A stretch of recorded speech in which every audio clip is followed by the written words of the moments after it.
UFC Fight Night Borralho versus Cannonier is coming up next weekend, and today, guys, I am going to be breaking down the entire card with timestamps if you'd like to skip to any part of the video. Hello, everybody, and welcome back to another video. If you are new here, my name is Kyle. I am your guy with many YouTube channels, and welcome back to another full card breakdown, everybody. We're going to be talking about these fights as deep as we could possibly go. I'm going to be talking about who I want to win, who I think's going to win, and then we're going to take a look at the odds and see if there are, which typically, there isn't any odds, or excuse me, props, not odds. There's odds for, I'm pretty sure, every single fight right now. I'm recording the video a few days before you were actually seeing it, but regardless, we're going to get into everything when it comes to this card. Thank you very much for being here, guys. Thank you very, very much for watching. Let's start this video off with Cong Wang versus Victoria Leonardo. A fight that I'm not necessarily too hyped about myself, but I'll start off with Cong Wang. She is a boxer and a kickboxer with good combinations, good speed. She also has a very good clinch game, and she does have good speed and seems to be very, very strong when she is in that clinch. But the problem is, and this is the problem with a lot of people coming into the UFC, we did see her on the road to UFC one time, and she looked good. She's looked good in most of her fights. Nothing outstanding, to be honest with you, but this, and then you get into these other opponents where the competition just isn't there. So it's one of those questions where, how is this fighter going to do against somebody in the UFC? But then again, she's not necessarily facing UFC level competition. But the problem is, Victoria Leonardo I don't think she's really high level at all. I don't. But she does have a lot of high experience to her too. Because, like, don't get me wrong, she's not great, okay? But 9-5 is actually excusable for the fighters that she's fought. Like, she's lost to Manon Ferro, she's lost to Melissa Gatto, and she's lost to Natalia Silva. All of those are respectable losses. But honestly, for Victoria's style, she is pretty much an all-rounded fighter, but she doesn't really excel anywhere. I would say that her best tool is her pressure, her wrestling, and she's probably going to want to utilize the wrestling in this matchup because, again, it's a little bit of, like I said, Victoria Leonardo is a little bit of a more well-rounded fighter, but Cong Wang obviously wants to get in the clinch with you, has some good dirty boxing, wants to keep it within boxing range, and if Victoria Leonardo can switch up the game plan, go for the takedowns there, actually succeed, I think that she will be able to get a one-up on Cong Wang, and I'm going to pick Victoria Leonardo to win here. Very, very low confidence in saying that, but I need to see more from Cong Wang. Yeah, she's looked good, but the opponents have been absolute trash. At least we know Victoria Leonardo, she does have that high-level experience. She's not absolute garbage. You know, we just have those questions about Cong Wang right now. For who I'd like to see win the fight, guys, honestly, I don't care. I really don't care. But let's take a look at what odds... Okay. Maybe. I was about to say, let's take a look at what odds Jim's saying over here, guys. Wow, Cong Wang is a huge favorite. Huge. Okay. Am I missing something? Am I missing something over here? I mean, I'm not saying I'm not nearly confident Victoria Leonardo to get the win here, but I am going to pick her to win. Huh. Well, let's see how that one goes. All right, guys, let's continue on over to the next fight. We have Josiane Nunes versus Jacqueline Cavalcanti. Now, this is actually a very, very interesting matchup because it's a little bit tough. I feel like everybody's opinions kind of changed on Josiane Nunes because we figured out, and we always, don't get me wrong, we always knew this. She was always incredibly small for the division, right? She fights at 135. A lot of people don't understand why she doesn't cut down to flyweight, but maybe she's not able to because there isn't a ton to really break down about her. She's a fighter who walks forward sloppily, throwing overhands. She's also really tough, but honestly, that's about it. And the toughness has gotten her by. The overhands, the pressure, it's gotten her by. But then, Chelsea Chandler. Talk about a loss that hasn't aged well at all. Chelsea Chandler was just bigger. They had a little bit of a sloppy slugfest, showed her toughness. She lost that fight. Didn't look so good. Jacqueline Cavalcanti, though, has been under the radar just a little bit, and this is the problem because we just figured out, too, that Nunes can be beat out by a fairly technical striker, someone who remains calm, somebody who can just pick you apart from the outside, kind of stop the forward momentum of Josiane Nunes, and Jacqueline is honestly somebody who can do that. She's a technical striker with good movement. She has good low, good front kick. She has good cardio and kind of just flow in the octagon in general. I like that she's never really still. She's always moving around. The only real big downgrade, or excuse me, thing that isn't really good about Jacqueline's game is she lacks any sort of dangerous presence in the octagon. That's a little bit of an issue with her. But then again, she's very good at just point fighting. She can, and this is where I kind of see this matchup heading towards, is Nunes walking forward, throwing those same overhands, and being too small for the division. Jacqueline just kind of circling around, being still, using the technical striking. I feel like she could just stop the movement of Nunes, especially if she wants to utilize the front kicks and low kicks, which she actually does pretty well. She's on a little bit of a win streak over here. She's looked good in her fight so far, but of course, we only have one UFC win from her, and that's against Zara Farron, and that is not a good win at all, but she also looked good in the LFA. She is a promising fighter, okay? She's a very, very promising fighter, and I think that she has the technique able to get a one-up on somebody like Josiane Nunes. It's funny how one fight performance can kind of change our tune on everybody, right? Like, the game plan's out there. That's how you beat Nunes. She walks forward. You just need to be a little bit stronger, and that's another thing, too. If Nunes does get close to you, Jacqueline will just be bigger and stronger. You have a girl that's 5'8 versus 5'2. Like, she's 5'2 for the 135 division. I'm picking Jacqueline to get the win over here. And honestly, I'd like to see her win too because she is a better fighter and I would like to see how far she goes in the division. You can see that she is a small favorite over here on Odds Jam. Jacqueline Cavalcanti sitting at average odds of -180. That makes sense. And I understand like the people who still would be a little bit high on Josiane Nunes because she's certainly tough. And that toughness actually, it is a good thing to have, especially in the women's 135 division because sometimes you just don't see that toughness, but I don't think she's going to get by on the toughness here. I think that she's going to get picked apart, and I think it's going to be a fairly easy decision for Jacqueline Cavalcanti to get this win. All right, guys, let's move on to a little bit of a very interesting matchup over here because we have Viacheslav Borshchev taking on James Llontop, or Llontop. Excuse me, I always kind of forget how to say James' name. Llontop, James Llontop. Apologies, I don't mean to be disrespectful in that sense. I know that. I've gotten these comments too. I'm working on it myself. There's a fighter that I'm not familiar with the pronunciation of their name. I understand it could be annoying to listen to, so my apologies for that. I'll work on that, but it's slipping my mind at the moment. Anyways, Viacheslav Borshchev, I'm very, very interested to see how he returns because, of course, I've always said that he is better than his record because he was 7-3 over here, and he's had his fair share of losses, especially coming into the UFC. He's had some really tough fights. He's looked good against like people like where's the Nazim Sadikov fight? He looked really, really good over there. But the Chase Hooper fight, okay? He got dominated. And domination doesn't do that justice. From start to finish, the dude was just completely obliterated. I would even say arguable 10-7 rounds. When you come back from a performance like that, just 2 months ago, over 2 months ago, maybe 3 months ago, that I worry about your health there. That's something to take into consideration about Viacheslav Borshchev, but it seems like the game plan is officially out to beat Viacheslav, just like we were talking about with Josiane Nunes. Anyways, to dive into his style a bit, he has over 200 kickboxing fights. He is a striker, and we all know Viacheslav Borshchev striking. Everybody was hyping him up, myself included. Like, he is a fantastic striker. He's a striker with fantastic kicks, specifically leg kicks. He's powerful. He has really, really nice timed shots. Heart and cardio are off the charts, and the heart was there in that last fight, too. He can be, and this is the new thing that we have seen from Viacheslav Borshchev, he can be taken down and controlled on the ground if you are good enough. The takedown defense needs work.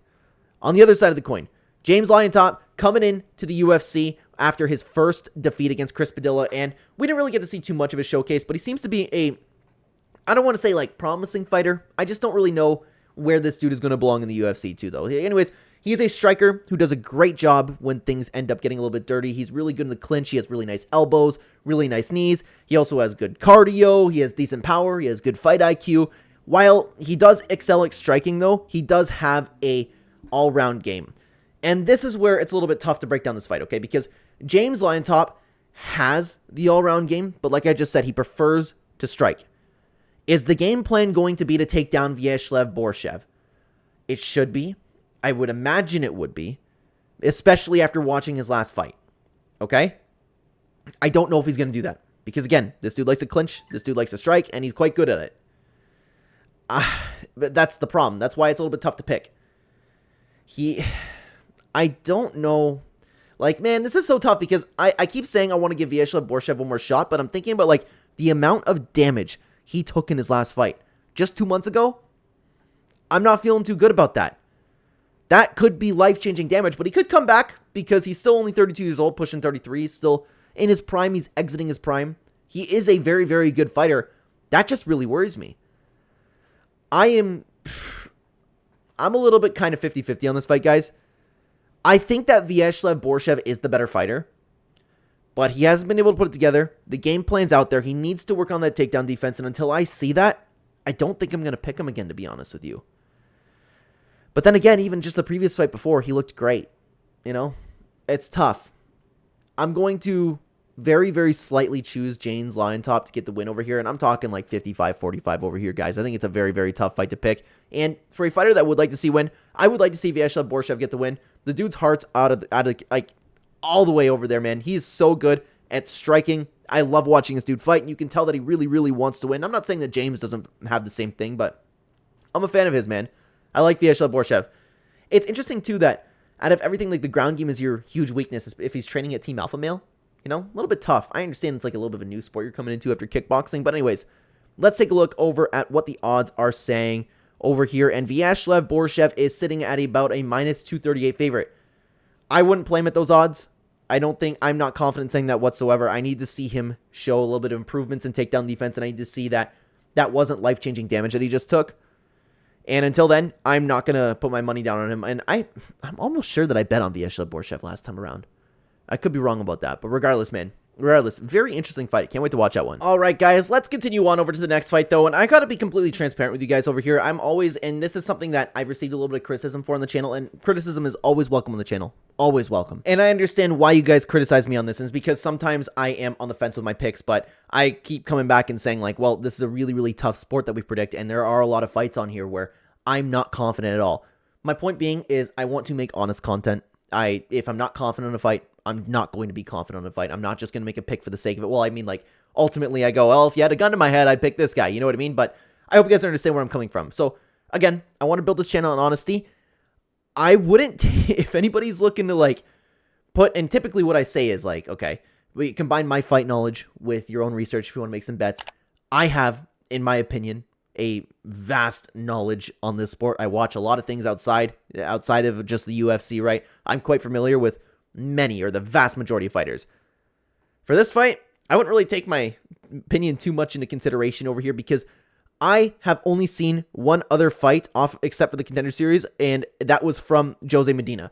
I am not overly familiar with this fighter, and I didn't bother to do the tape study. I don't like doing tape study. If there's a fighter I'm not familiar with, I will go back and watch the fights, but I've just been busy, so I just want to be honest with you guys about that. And apologies if that's not what you come for, if you're looking for somebody who knows something about every single fight. Well, I mean, I know every single other fighter.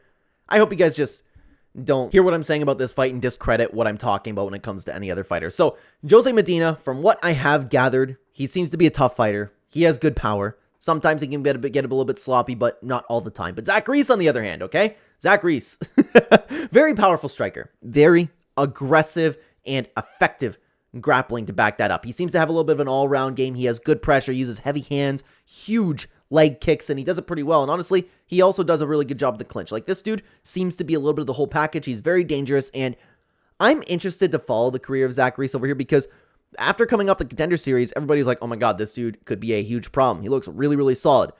Then the Coney Brundage fight happened, which seems to be a fluke because he came back against Julian Marquez and looked fantastic, man. I mean, we didn't see much in that fight, but he still looked really, really good. Something else that is important to note is Jose Medina is coming down from the 205 division over here, and he's coming down to the middleweight division. That's always something to worry about when you are breaking down a fight. How's the weight cut going to go? Is your chin going to be okay? Especially if a fighter that so far I have seen get a little bit sloppy, the chin might be affected there. So I see a fighter over here who seems to have just pretty well some good knockout power, and Zach Reese, who is an improving, very complete fighter, will have the reach advantage, will have the height advantage. I kind of like what I've seen from Zach Reese, and I'm going to pick him also with the combination where I haven't seen all of Jose Medina's fights. I know this is a little bit of a weird breakdown, guys, and I'm sincerely I'm sincerely sorry for that, but I hope that you don't take this and just discredit anything else that I know what I'm talking about. I want to be honest with you guys, man. I want to be completely honest on this channel. I am going to be picking Zach Reese. I'm feeling good about him. Since I'm not going to throw any money over there, I would imagine that Zach Reese is a big favorite, to be honest with you. And I would like to see the guy win. I want to follow his career. And you can see that, okay, Zach Reese is sitting at about a minus 400 favorite. A little bit of a weird breakdown fight that, from an outside perspective, makes sense to me. But that's my breakdown for that fight. Now, guys, let's move on to the fight that, honestly, out of all the fights on the card, I might be most excited for this one. Just mostly because, to be honest with you, of Danny Silva. I love watching this dude fight. Now, we have Dennis Buzukja taking on Danny Silva. Training partner, close and trains under Cub Swanson. Cub Swanson's gym is a gym that I've been honestly following quite well. Like, I'm a big fan of Cub Swanson, man, and I always cheer for the guys that come out of his gym. So, Danny Silva, I am really excited to see. Anyways, the dude is also just an exciting fighter. You have Dennis Buzukja, though. I will start off with, he's had a little bit of a tough run in the UFC so far because he came in and he ended up getting fed to Sean Woodson, and a lot of people would lose to Sean Woodson. Sean Woodson is showing to be quite the contender, and excuse me right there, guys. Then he got the Jamal Emmers fight. Make of that what you will. Unfortunately, he got finished really quickly, but then he bounced back against Connor Matthews, and he looked really sharp in this fight, honestly. It was a dog fight. He got a nice finish in the third, like, but then again, Connor Matthews was making, I believe that was Connor Matthews' UFC debut, so might be a case of we kind of see where Dennis Buzukja fits in the UFC, but he's only 26 years old, moving on to 27. He looked really good in his last fight, so he could be improving. Other than that, he has decent striking. He has good power with an okay ground game. He has good counters. He has good leg kicks. He can throw shots at all targets of an opponent's body, and I really love when fighters do that, by the way, instead of just people that headhunt it. He's really good at digging to the body as well, tapping the leg. You never really know when those strikes are coming.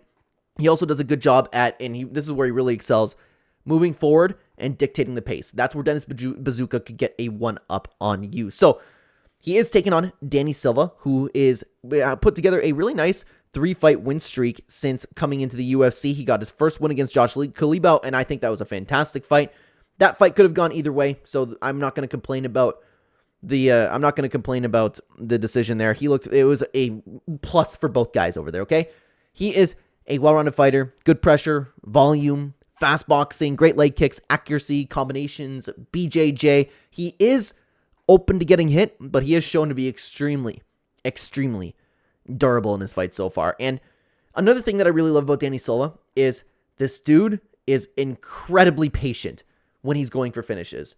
I love that he's so methodical doing it. If he knows he has you hurt, he picks the best shots. He is ruthless when he does it, and I just think he's a very promising fighter, to be honest with you. I've been very impressed with him so far. I've been watching him in the LFA days, man. Very excited to see this guy. So, I actually have a very interesting breakdown for this one because, like I said, when Dennis Buzukja is fighting, he really excels when he is moving forward and dictating the pace. I actually don't think that Danny Silva will let him do that. I think that if it's going to come, you have two guys that want to dictate the pace.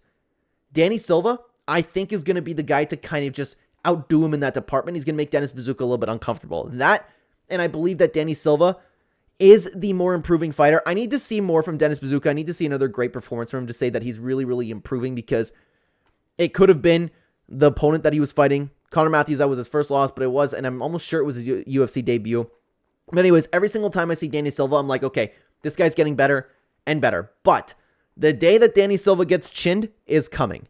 The dude is very durable. He is also very hittable. He's very confident in himself, and that's something that he does very well in the octagon because he uses that confidence to get the win. He kind of asserts himself. He's like, you're not beating me type thing. And that's worked for him so far. But the day's going to come where he's going to get chinned. As of right now, though, he's 27 years old, not even entering his prime yet. I'm going to be picking Danny Silva. I don't think that Dennis Buzukja is going to come in there and bully him like he wants to. I think Danny Silva has more tools to win this fight. If he wants to take it to the ground, he can. I think that he's just a little bit better than Dennis Buzukja at this point in both of their careers. I am picking Danny Silva to get the win here, and I would like to see Danny Silva get the win. Honestly, I like both guys, man, but anybody close to Cub Swanson, man, I got to cheer for over here because I'm a big fan of that guy. Really respect the gym. Anyways, Danny Silva is sitting at a minus 249 favorite at average odds over here, and yeah, that kind of makes sense to me, to be honest with you. I'm fairly confident that Danny Silva will get the job done. Like I said, I have a little bit of a hard prediction for that one.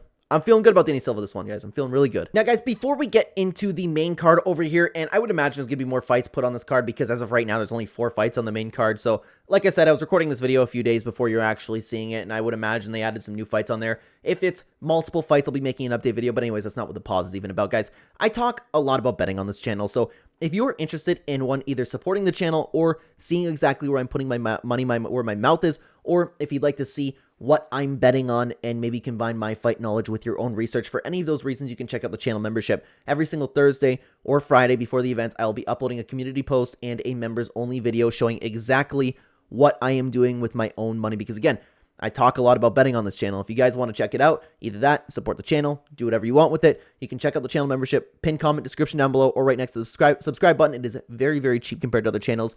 Thank you for listening. Last thing is this tool we've been using throughout the video called OddsJam. If you'd like to sign up to OddsJam, Great for multiple sports books, great for reading lines, has a ton of tools. If you'd like to check it out and sign up, you can use my link again in the pinned comment description down below. You can get a discount using that link and code Clenbat. Thank you very much for listening, guys. Let's move on to the main card. Starting off this small main card we have over here is Angela Hill versus Tabatha Ricci. And you guys, man, some of you comment down below sometimes and you say that I talk too bad about Angela Hill, but man, she's 17-13. Like, this girl is win-lose, win-lose, and I honestly don't think she's that good. Like, all the respect in the world to Angela Hill. I think the nickname's cool, and she gets some really solid wins, but I just think that she's so overrated, man. I really do. Like, oh, what a veteran. Yeah, she's lost half her fights. Anyways, Angela Hill, there's not a ton of breakdown with Angela Hill. She's an all-around fighter who isn't necessarily great anywhere, and she just shocked the world in her last performance, man, or at least shocked me. I don't remember how many people were picking her to win this fight. I don't remember what the odds were, but Luana Pinheiro I thought would beat Angela Hill. But anyways, that's besides the point. Actually, you want to talk about recent performances. Tabatha Ricci just got a win over Tisha Pennington. She won this fight, but it was a disgustingly bad robbery. Horrible. Horrible. She should be on a 2-fight skid over here. She wasn't able to get any of her takedowns. She just ate shots from Torres.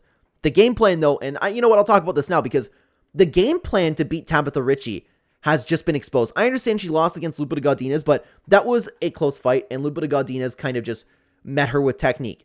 Tecia Torres actually just brought out the game plan to beat Tabatha Ricci, because obviously Tabatha Ricci, and I'll break down her fight, okay? You know what, a little bit all over the place over here. She's a great grappler who always is about position over submission. That's something to note when you're talking about a grappler. She takes her time. She grinds you out. She wants to find a submission, and she's very good at doing so. She won't just see a neck and just, like, go for it. She'll be methodical, slow-paced on the ground, and she's very good at doing that. But the game plan is always for her to get a hold of you, get you to the ground.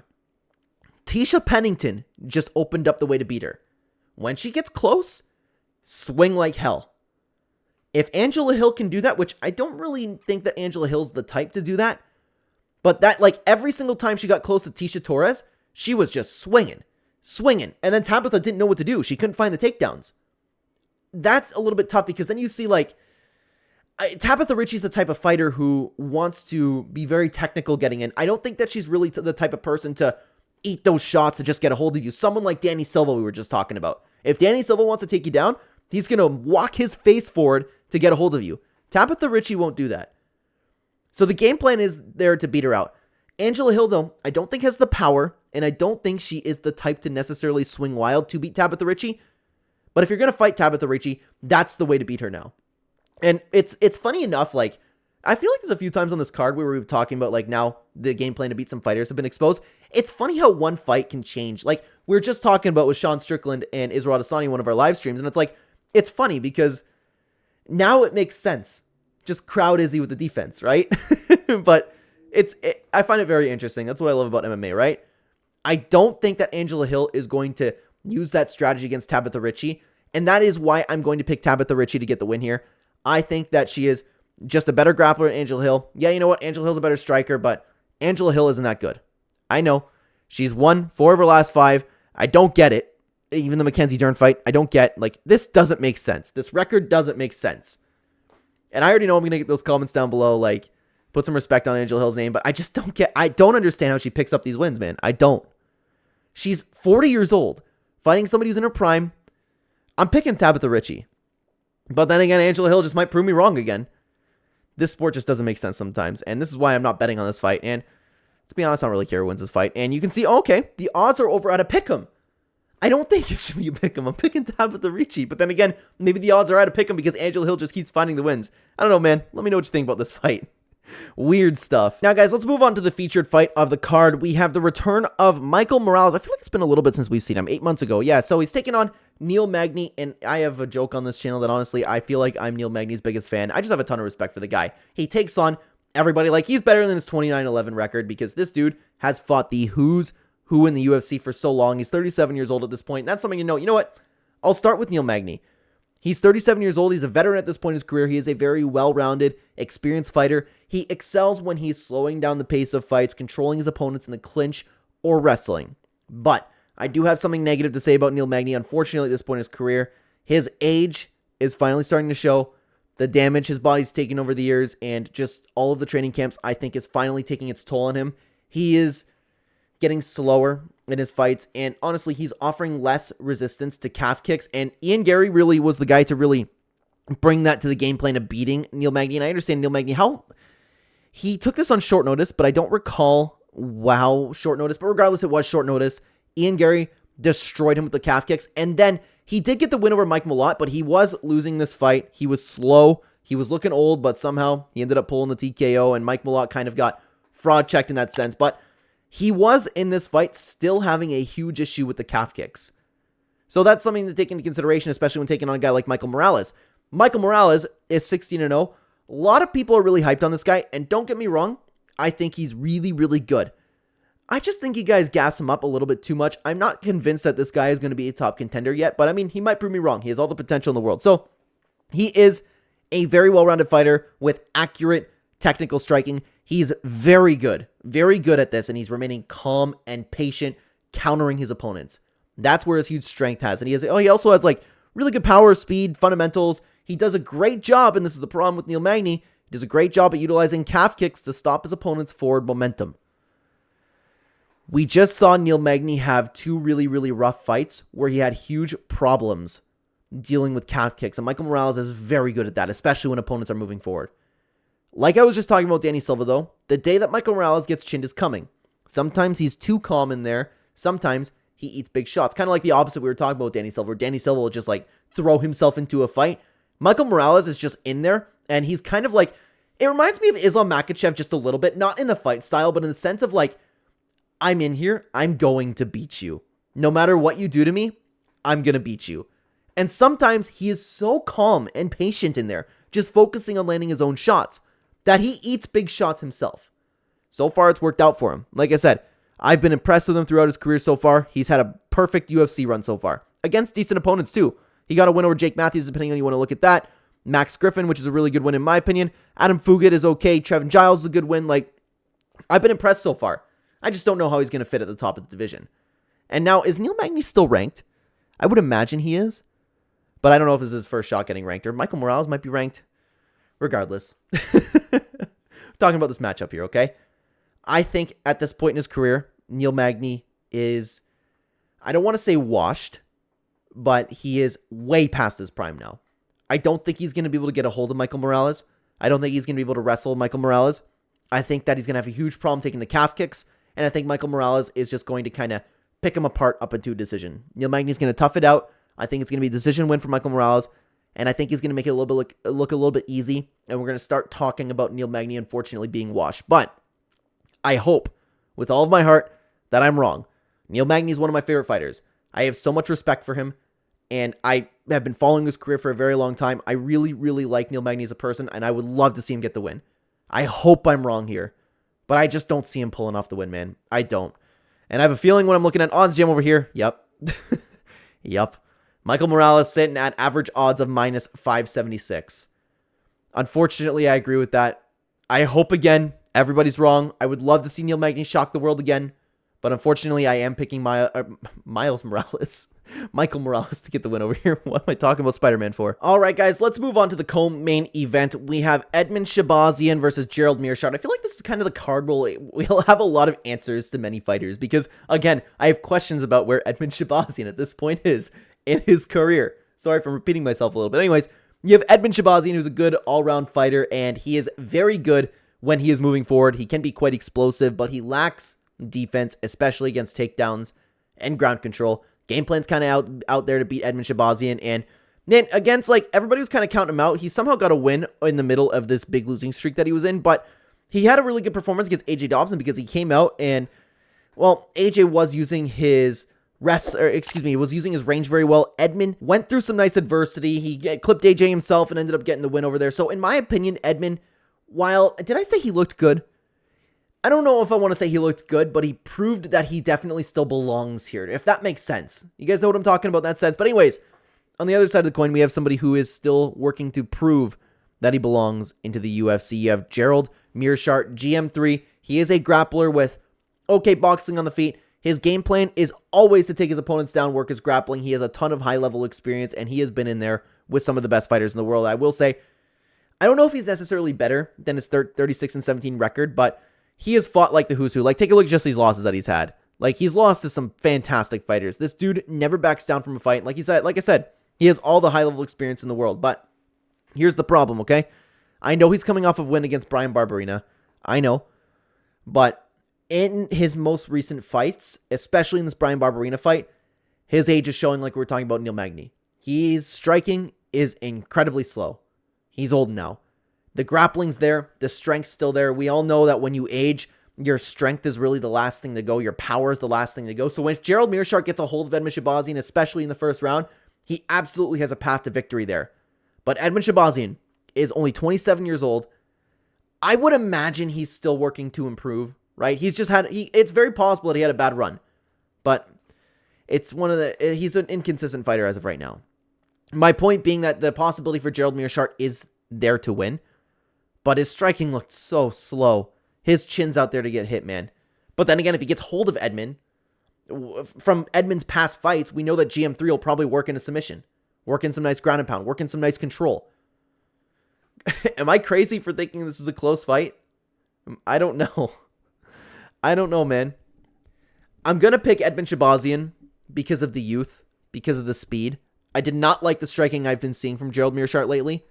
But Edmen's definitely not one to trust with your money, and I'm definitely not going to be betting on this fight, I can tell you that one. And for who I would like to win this fight, guys, like, I've liked watching GM3 for a long time. It's always a wholesome moment when Gerald Meerschaert gets a win. I've followed his career for a long time. I really like the dude, but Edmen is fun to cheer for as well. And you can see that Edmen Shahbazyan is at an average odds of minus 276 at this time. Yeah, I guess, like, it makes sense. He's the young guy. He's on momentum now. Every time we see Edmen as he's supposed to have his comeback, he's a little bit inconsistent. So I definitely wouldn't bet on this fight, to be honest with you, but it should be a good one. Again, like, there's a lot of fights where we'll have questions answered on this card. Now, guys, let's move on over to the main event. We have Jared Cannonier taking on Caio Borralho. Now, it is important to note, the first thing that I want to say is Jared Cannonier has taken this fight on short notice. I do not like any fighter taking a fight on short notice at 40 years old. Especially taking on a guy from Fighting Nerds who have been doing nothing but winning so far. This one's actually a little bit of an interesting, a quick breakdown in my opinion, because you have Jared Cannonier, who, what can we say about him? He is a very powerful striker who does a good job at keeping fights at his own pace, picking his shots, mostly boxing. You have Caio Borralho, on the other hand, who's a judo and BJJ fighter who is, like, all around, he's just a great grappler. He has great submissions. Takedowns are amazing, well-timed, powerful. His striking has been improving, but we also haven't still seen a lot of it. And recently, we did see him really, like, he looked great in the striking, okay? Because he was fighting Paul Craig. So, is he really getting that good at striking? Does he really have that great striking in his back pocket? Is it improving? Or is it Paul Craig? That's a question that I still don't know the answer to. Comment down below if you know anything different. But honestly, guys, there's not a ton that I always feel bad, like, if we're talking about a main event here, and there's not a ton to break down. It's a grappler versus striker matchup. But I even think that there's the potential for Caio Borralho to outstrike Jared Cannonier, because he did look good in his last fight. But Jared Cannonier is a whole level above Paul Craig, I will say that. Okay?